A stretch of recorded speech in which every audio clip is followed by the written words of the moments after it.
अस्सलाम वालेकुम दोस्तों, आज की वीडियो में आपको खुशामदीद कहते हैं। आज मैं मौजूद हूँ गवर्नर हाउस खैबर पख्तूनख्वा में और यहाँ पर जो है तो पाकिस्तान का नाम दुनिया भर में रोशन करने वाले पाकिस्तान के हीरो अरशद नदीम जो है तो वो इस वक्त पेशावर गवर्नर हाउस में पहुँच चुके हैं और बड़ा ही पुरजोश तरीके से गवर्नर खैबर पख्तूनख्वा ने उनका इस्तकबाल किया।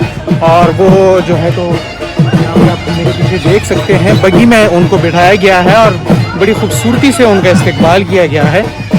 यहाँ पे आज वो दिन गुजारेंगे और यहाँ पे जो तकरीब है उससे भी खिताब करेंगे, शहरियों से भी खिताब करेंगे और उनका जो है तो भरपूर तरीके से यहाँ पर इस्तकबाल किया जाएगा और उनकी खातिरदारी की जाएगी।